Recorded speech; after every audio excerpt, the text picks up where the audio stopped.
Welcome along to the SUTV live post-game show, reflecting on a memorable performance from the Blades. It was a day when they knew if they win, they're in. Not only did they win, they put 4 goals past the champions in a thrilling 4-0 victory against Fulham. We'll look back on that now with Chris Morgan and Kevin Gage. First of all, you were in the commentary box for that. That must have been one of the highlights of the season. Oh, it was fantastic. It's just, you couldn't believe what was happening and what was unfolding before your eyes, you know. It's just wonderful to see, and we put on a performance as well. I don't think it was actually a vintage Sheffield United performance, but we certainly did enough. You know, we were so clinical in front of goal in that first half. Really blew Fulham away. That's the key word, though, isn't it? Being clinical, Morgs, when you're heading into this stage of the season when, let's be honest, no one's going to remember performances as much as they are results now when it's knockout football. Yeah, it is. It's literally go and get results. Don't matter how, if it's ugly, if it's through playing fantastic football, you know, if it's scuffing one in from 2 yards and winning, it doesn't matter. It is now all about going and winning football matches. But today, yeah, the word was clinical. Some good goals today, some good play, front foot, pressing, getting after people, didn't give Fulham a minute, and a fully deserved victory today. Yeah, as we can see behind us, very few of the crowd have actually left because the players are doing a well-deserved lap of honour. What this team has done under Paul Heckingbottom since he took over in November is nothing short of remarkable, is it? I think it's been excellent. I think it's, you know, again, we touched on it before the game. I think Paul's took it back to playing like Sheffield United play. You know, and it's not long ball football, but it's attacking, it's playing on the front foot, it's working harder than the opposition. It's particularly when you play at Bramall Lane, it's about when teams come to Bramall Lane, you're in a game. You know, you're not just coming here to play your style and you can take control. No, you're coming to Bramall Lane and you're going to be up against it. From the minute you get off that bus outside and you walk into that tunnel area, you know you're in a game. And over the years, you know, the amount of players, you know, that we used to play against, I'm sure, Gagey, people from, you know, sort of from your era, certainly from mine, people used to hate coming to Bramall Lane. And I think early part of the season, teams were enjoying coming to Bramall Lane. You know, they were having a stride out, the pitch was nice, they were playing their style, and that never cuts it. And, you know, there's 30,000 people out there who will tell you that doesn't cut it. You know, and what Paul's done is he's gone back to, come on, you know, let's play the Sheffield United way, and he's done it.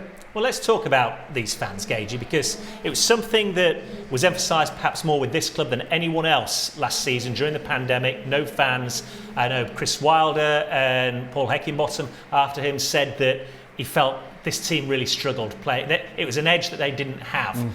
Well, when you see scenes like we have today and the champions coming to town, and make no mistake for it, they were up for this game right at the start. You look at the playoffs now, Nottingham Forest coming in a week's time, the mouth waters a little bit. Yeah, they won't fancy coming here, don't they? We've already had a really good game with them, not just a few weeks ago, haven't we? So yeah, it's an intimidating place to come, as Chris has just said. But the players have responded magnificently to what Hecky has introduced back into the club. I mean, yes, we give him credit for doing so and changing the formation, but they're the like little tactical things. But the players have really stepped up and put the effort in and put the work in and put the application in, and then it's allowed our quality to shine. And this has all happened, by the way, with an injury list of which we haven't seen the like of. Not in my time down here. Literally half the squad is decimated, and we're playing. Well, I'm not going to call them squad players because we've got such a strong unit, but our options are really, really limited when we get a few injuries and options off the bench. So it's been truly remarkable what's been achieved. Yeah, and still, you managed to score 4 goals against the champions on the final day of the season on a game that, in order to be sure of a playoff place, you knew you had to win. Out of those 4 goals, Morgs, what impressed you most? I think, again, do you know, when we talk about what Paul's done, I think you've got to give him massive credit, because in many ways he could have been judged with changing the formation back to the 3 centre-backs, the wing-backs. People could have said, oh, he's gone back to Chris's style. He's gone back to what was successful for Chris. But what Paul's done as a head coach, he's actually looked and thought, do you know what? I'm not going to be too proud here, because actually the players that have been recruited for this team fit into that formation. So why on earth am I going to try and fight it and go away and try and play a different formation? All them players fit into that formation because that's what they've been recruited for. So again, today that's when you see all the players' strengths coming out.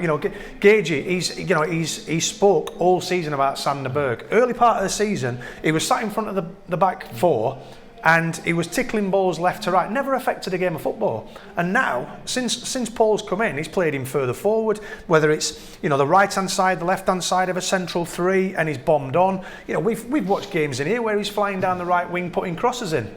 Today he's played as a number 10, if you like, behind two strikers in an area where he can affect the game. And the front three for me today, the front three were excellent. Again. The back lads, Wes, we've kept another clean sheet. Massively, massively important, particularly at home. And I think that's going to be a strength for us in the Forest game, keeping clean sheets. But at the front end of the pitch, to say that we have lost as many strikers as what we have, them three look exciting. Well, that seems the perfect way to get some reaction from the team. Let's hear now from one of those goal scorers, Sander Berge. Sander, 4-0 at home on the last day of the season over the champions. It doesn't get much better than that, does it? Oh, not at all. It was my best day in the Blade shirt for me and the rest of the team. What afternoon, full stadium. It was rocking from the first minute. We were pressing, got the goals, we were efficient. I mean, it was unbelievable being out there. In terms of 45 minutes of football, obviously we saw the way you finished the game against QPR last week. How did that compare, the opening 45 today? Better today, I would say. Obviously, we were pushing, but that was a QPR team struggling on a tight pitch, and we could throw every set piece and throw in the box, So that was obviously very good, and we showed belief and spirit. But coming out here at home with the pressure on us to deliver a top performance, even more so. And I thought we were excellent. Is that the most pleasing aspect about what we've seen today? There was pressure coming into the game, and as a group, you rose to that occasion. Yeah, we focused on ourselves. We knew it was other games going on, but our focus was coming out here, and obviously we gave Fulham the guard of honor. But we knew from the first minute that we would go straight into them, man, press all over the pitch, and trying to win the ball and go straight at the goal. And you can share this with us now. What's the mood like in that dressing room? You've just come up here to join us from there. What's it like in there? The atmosphere has always been good in this dressing room. It's a very good bunch of lads, and but when we stick together through thick and thin, these are the moments when you really cheer for each other, and you can see everyone who didn't play, who's injured, or the people on the bench who didn't get minutes at all, and we're all a group, and we know everyone has been a big part of this team this season. And just a few moments ago before you joined us, we were talking about the atmosphere, sellout crowd. To be on the pitch playing when you've got over 30,000 fans all cheering you on, is this place different? Is it special in that atmosphere? Yeah, it's the best place in the world. I mean, you can't get much more joy than playing out here. You feel like you have two more players, especially when it goes our way. Get a goal and get the fans behind us, and it's just different. You just feel like you're so strong out there. Could you believe it at half-time, 3-0? We were certainly pinching ourselves in here because nerves before the game, won't do enough, results go elsewhere. You guys seemed nervous out there. It was nice to get the opening, obviously. Morgan, a quick one. We found our pressure was suiting in the way Fulham wanted to play out. So obviously gain confidence and momentum when you see that it's working in the game plan. And when you get one goal and a second goal, you go on from that, and that really helps up, because this year we haven't been so efficient. We've kept clean sheets, but we haven't been able to score that much, and we've been good in games and created a lot, but it's different when everyone can get in the box and score, and today we had 4 different goal scorers, and that's a very good strength, especially when we have so many injuries on our strikers. And how many style points do you give yourself for the way you finished yours? You mean the goal? Oh yeah. It was probably not the nicest goal in the world, but I got in there. All my 5 goals has been from penalty spot or into the goal, and they all count. They all count, and that's what I've learned. As a 6 for most of my life, I've been sitting back and you hope the ball drops to you on 25 yards and you put it in the top corner, but that barely happens at all. So now when I got more extensive role higher up the pitch, it's important to get in there and use the strength and pace to get in there, and then you'll get tap-ins. Yeah, you're very clearly playing a more advanced role now. How much more do you relish that? Oh, I enjoy it so much. Obviously, I've been playing on the right of a tree, but that's more a flat tree. And I mean, for some games you might end up being out of the game. You know, if they press well, and you know you're so far out of the goal on the sides, you can sort of work just on small areas on the pitch. But when you're a 10, you can win the ball back from their midfield, start creating chances. You can go on runs on the box. You can create with the forwards. You're so much more in the center of the game, and it's easier to link, and you can explore more. You know, you can drop right, drop left, come close. So you know, I think I benefit from doing so, and I think the team did well because the distances in our team are very compact now, and everyone knows when to go, and we're very tight even on the second balls all the time. And of course, everybody can now look forward to an extended season. Nottingham Forest over 2 legs. The first here a week today, next Saturday, presumably in front of another capacity crowd. Clearly one of the better teams you faced this season, but a chance no doubt you'll relish. Yeah, playing Forest, they've been a good side all year. You know, they had a chance going straight up, but in playoffs, one team will go up and you will meet the best teams anyway, and we are for sure one of them.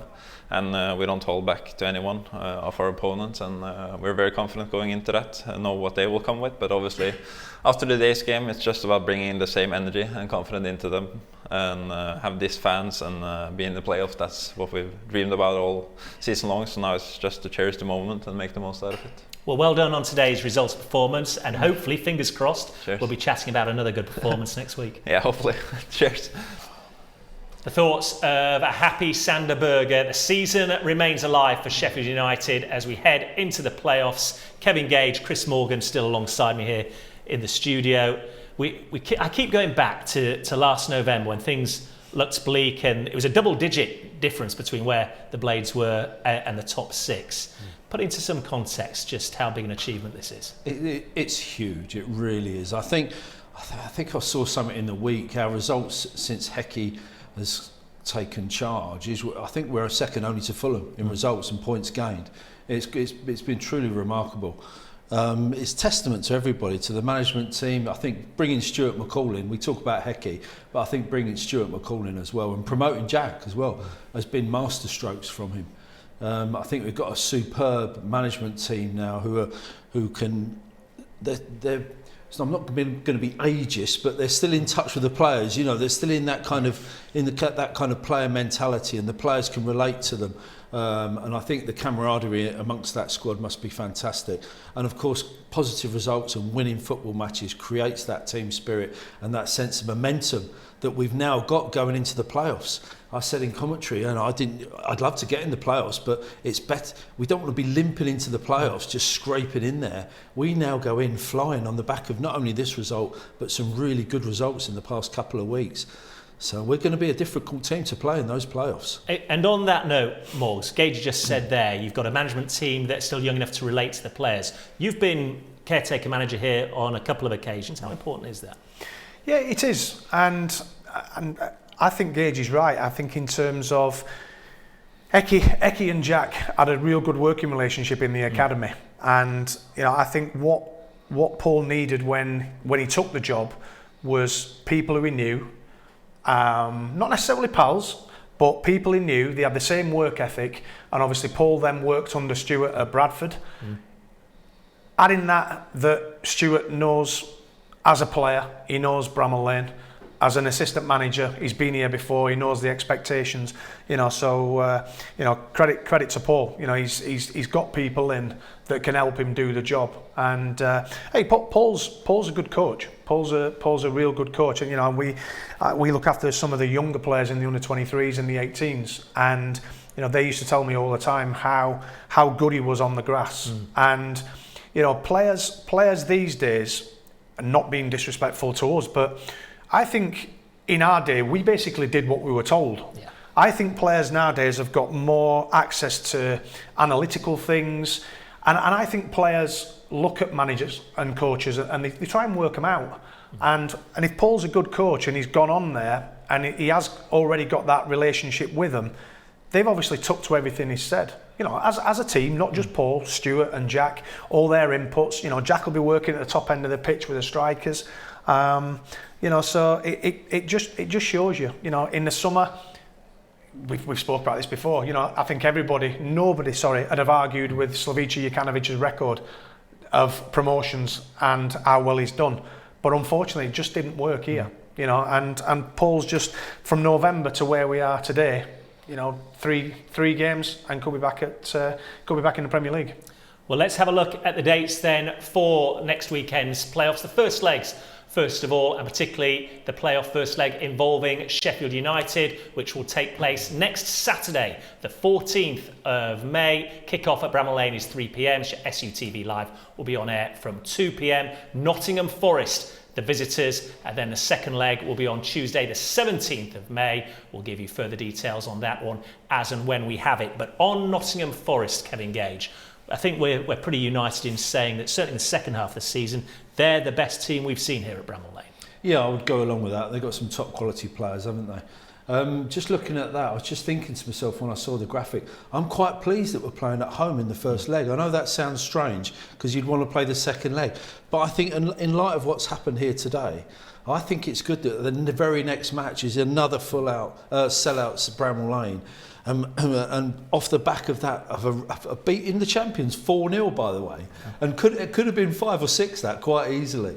So I think it's actually not a bad thing that we're playing for the home leg first, and then hopefully we can get a result, and then use our defensive quality maybe to hang on in that Tuesday game, that second leg, which is going to be tough because, as we say, good side, but it's a difficult one to call. You know, I don't think any team goes into that as favourites, to be honest. I think it could be a touch of individual magic, or maybe a slip, or a little bit of luck sometimes comes into it. Who's going to get one or the other teams through it? Well, it goes back to what we were saying at the start today, doesn't it, Morgs? Big time players make big time plays in big time games. This is it. The stage is yours now. It is. The stage is set. I actually thought the night when Forest came, I thought they were the best team that I'd seen this season at Bramall Lane. They started on the front foot. They were energetic. Obviously, Brennan Johnson missed a penalty, tried doing the Panenka and chipping Wes, and it went horribly wrong. And they were then lucky to squeeze an equaliser. But I think the job that Steve Cooper's done at Forest probably similar to what Ecky's done here. You know, so two big clubs, you know, heading on collision course. So there'll be 2 fantastic games. Absolutely, 2 fantastic games which are mouth-watering, and we here at SUTV Live are certainly looking forward to us. Join us next Saturday then for the first leg here at Bramall Lane, when we expect another sellout crowd will be on hand to see if the Blades can take another step closer to Wembley. But enjoy this one, because Sheffield United have finished the regular season 4-0 winners over the champions.